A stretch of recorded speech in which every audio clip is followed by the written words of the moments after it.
So the kind of critical race theory that she's preaching is Marxism, and it's embedded into our society via DEI. We've talked about this a lot on the show. DEI is diversity, equity, and inclusion, but it's not the way that you and I would define the word diversity, as diversity of thought, diversity of experience. Equity is not equality, even though it sounds very similar. And inclusion is not actual inclusion. It's the opposite of inclusion. It's not tolerance for a diversity of viewpoints or lifestyles or value systems. That's how you and I might understand DEI, or diversity, equity, and inclusion, if we defined it the way that these terms have traditionally been defined. But the left, and by the left I mean Marxists, and which means communists, have redefined these words. Now, that's not only a facet of what it means to be a communist, to try to obliterate reality, it's also proof that communists want to control our lives. They want to appoint themselves as the arbiters of truth, to tell us, actually, what you think you know isn't true, but you have to take our word for it, that what we now say the definition of diversity is, even though it differs from what you already knew, is the real definition of diversity. So it's a very mind-bendy, a very poisonous, a very tricky communist tactic. But DEI, diversity, equity, and inclusion, I mean, diversity by the standards of the left is racism. Equity by the standards of the left is socialism and authoritarianism. And inclusion is actually religious persecution. So very, very evil stuff. Very evil stuff. We know this.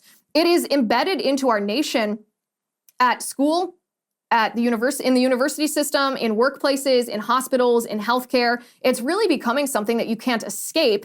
And it's about to get much worse. It's about to get embedded so deeply into our country that we, the American people, have no way to eradicate it. And I say this somewhat as a warning. I say this because we need to sound the alarm on this before it's too late. Because we're at the point right now where at individual university levels, we could eradicate DEI if we wanted. We could say, listen, you're not going to get federal grants. You're not going to get federally subsidized student loans if you perpetuate DEI. We could do this if we had a Republican president.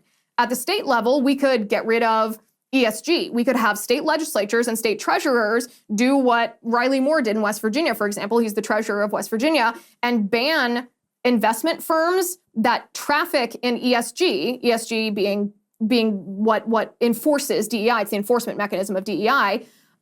We could have states be prohibited from investing any taxpayer money with investment firms that invest using ESG metrics. ESG metrics are the social credit score that businesses are graded against. And these ESG metrics are very far leftist political ambition. So if a company doesn't have DEI as part of their corporate structure, they would get a low score. If they support the UN's climate change agenda, then they would get a high score, right? So if you get a low score, you might be denied access to capital. You might be punished by these investment firms. If you get a high score, then you get access to capital. You get lower rates. You actually have access to the market. It's the enforcement mechanism. ESG is the enforcement mechanism of DEI, which is critical race theory, which is Marxism. It's a little convoluted, but it's important that we understand